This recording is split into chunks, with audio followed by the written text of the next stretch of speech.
Hurmatli talabalar, bugun siz bilan qog'oz va kartondan amaliy darslarni tashkil etish metodikasi haqida suhbatlashamiz. Demak, tarix manbalarida yozilishicha, qadim Hindistonda yozuvlar palma barglaridan bitilgan. Palma yaproqlarini quritib, ulardan plastinkalar qirqib olinib, keyin tush bilan yozilgan. Bu plastinkalar keyin biriga mustahkamlanib, jildi yaxshi siliqlangan, taxtachalardan qilingan, ustiga bezak berilib kitob holida keltirilgan.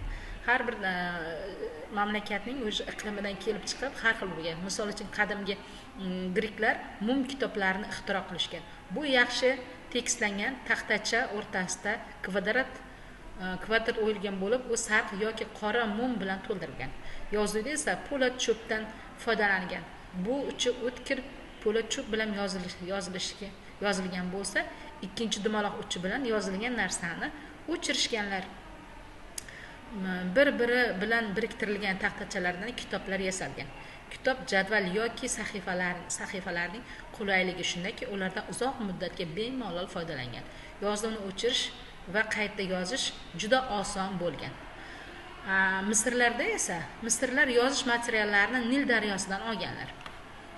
Bunda Nil vodiysi botqoqliklarida qamishga o'xshash o'simliklar bo'lib, qadimda Rim xalqi uni papirus deb ham atashganlar.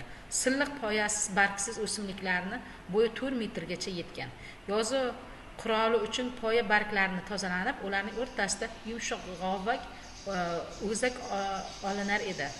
Ulardan uzun yupqa plastinkalar qirqib, tik holda taxlanardi. So'ngra ho'l barg yopishtirilib presslanar edi. Ular qurigach sirtib pemza bilan sayqallanardi. Bulardan qilingan eng katta kitob hozirgi kunda Buyuk Britaniya muzeylarida saqlanib kelmoqda. Bir necha ming yil davomida papirus yagona yozuv materiali bo'lib kelgan. Unda asosan misrliklar, greklar, rimliklar foydalanishgan. Osiyoda yozuv uchun hayvon terisidan foydalangan. Teri maxsus eritmada namlangan, cho'zilgan, quritilgan, keyin qirqilgan, sayqal berilgan va tekstlangan. Bu kitob uchun butun bir poda mol so'yilgan. Teri kitob papirusiga nisbatan bir nechta afzalliklariga ega bo'lgan. Uning ikkala tomonida bemalol yozish mumkin bo'lgan.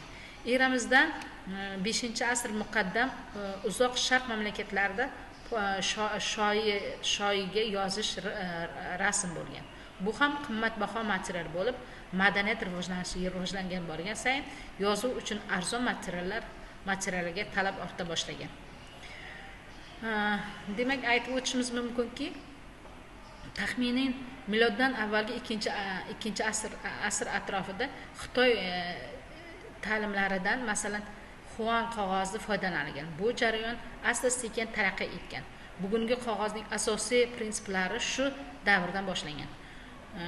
Ya'ni qog'oz ilk bor Xitoyda paydo bo'lgan deb aytib o'tamiz bunda. Bu insoniyat tarixida eng muhim ixtirolardan biri hisoblangan. Xitoydan keyin qog'ozlar ishlab chiqarish texnologiyasi Markaziy Osiyoda tarqalgan, taxminan 8-asrlarda. Samarqand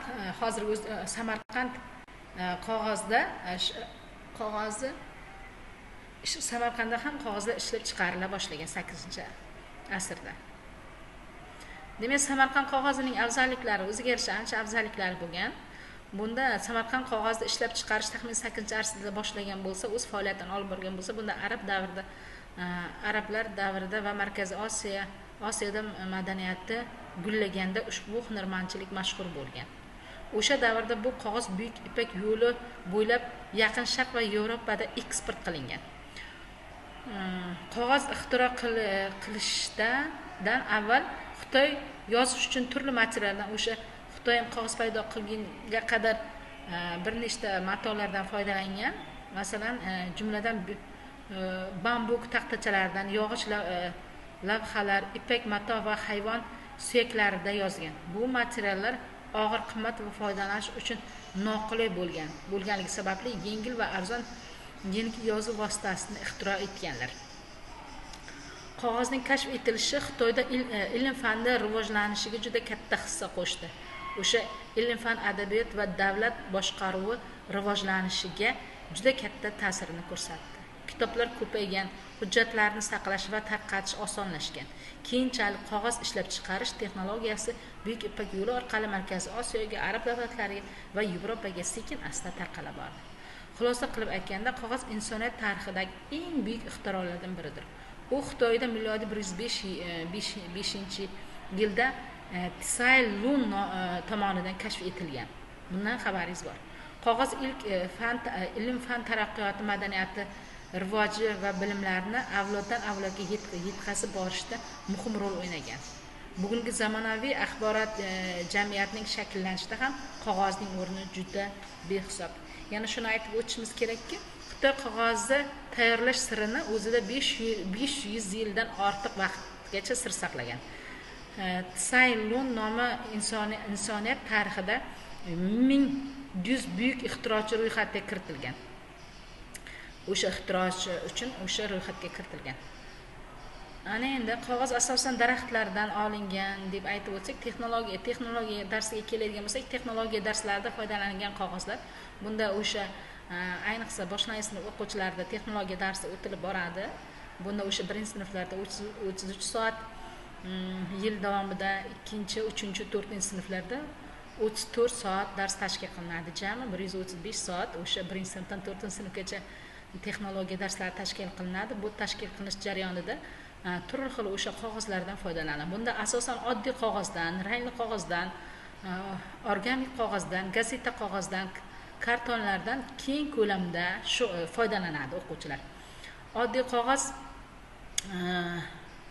qirqilish, buklash, yopishtirish uchun arzon va oson topiladi. Boshlang'ich mashqlar uchun juda bu qog'oz turini ishlatish qulay. Rangli qog'oz applikatsiya, bezak materiallar uchun bolalarning ijodkorligini rivojlantirish, yelimlar bilan ishlashda yaxshi foydalanadi. Organik qog'ozlar yupqa va yengil qog'oz buklash usullari uchun buklanadi, sinmaydi. Gazeta qog'oz mashq va vaqtinchalik ishlar uchun eng arzon qog'oz turiga kiradi va bunda papier-mashe ishlashda o'quvchilar keng foydalanadi. Qalin va mustahkam qutilar, modellar, maketlar tayyorlashda ishlatiladi. O'lcham saqlaydi, bukilib ketmaydi. Demak, bunda ham bemalol o'quvchilar foydalanishi mumkin ekan.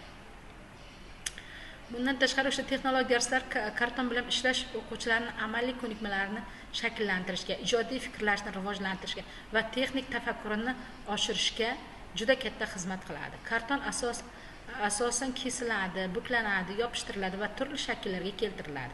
Shu sababli undan maketlar, qutilar, o'yinchoqlar bemalol foydalanib yasash mumkin o'quvchilar.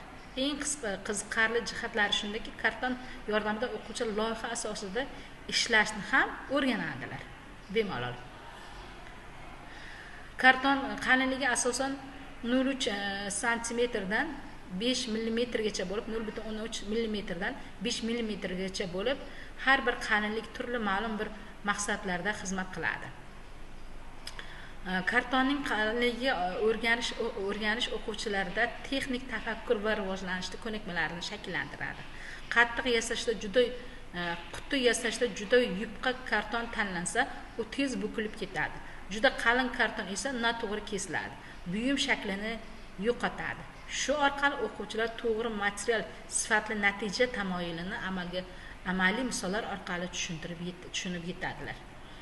Bundan tashqari o'sha qog'oz va karton bilan ishlash o'quvchilarda garmonik rivojlanishiga katta ahamiyatga ega. Ayniqsa rangli qog'oz bilan ishlash ijodni rivojlantirishga yordam beradi, fantaziyani boyitadi, kuzatuvchanlik, diqqat va tasavvurni faollashtiradi, irodani tarbiyalaydi, qo'l mehnati, chamalash va rangni sezishni o'rgatadi.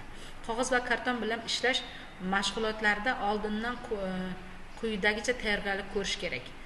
Stolning ustiga qog'oz yozib, o'ng tomonda qaychi, yelim uchun cho'tka, chizg'ich, qalam, avtoruchka, old tomonlarda yelim, qiyiqimlar uchun quti, chap tomonlarda ish vaqtida xalaqit bermaydigan qilib rangli qog'oz to'plamlari qo'yiladi. Har bir mahsulotlar oxirida o'quvchilar keyingi mashg'ulotlar kerak bo'lganda narsalarni yozib oladilar. Har bir darsga e'tiborli bo'lib, o'sha o'quvchilarga kerakli o'sha kerakli mahsulotlar bilan, kerakli texnik vositalar bilan, kerakli vositalar bilan darsda oldindan uni albatta tayinlab o'tish zarur ekan. Bundan tashqari boshlang'ich sinf o'quvchilar eng avvalo faqat texnologiya darsda mashg'ulotlaridagina emas, balki boshqa darslarda ham to'qnash keladigan materiallar hisoblanadi. Bu barcha o'quv anjomlari, daftarlar, kitoblar, o'quv qo'llanmalar hamma joyda keng qo'llanilib borar ekan. Bundan tashqari rangli qog'ozlar, gazeta qog'ozlar, daftar qog'ozlar, millimetr qog'ozlar juda ham darsda keng qo'llaniladi. Bosma qog'ozlar kamdan kam ishlatilsa ham, lekin albatta bu qog'oz turi ham ishlatiladi. Karton biz bilamizki, o'sha 1 kvadrat metri 250 grammdan ortiq bo'lgan qog'oz turi hisoblanadi karton. Demak 1 kvadrat metr 250 grammdan yengil bo'lsa, bu qog'oz emas, gazeta turiga kirib ketar ekan.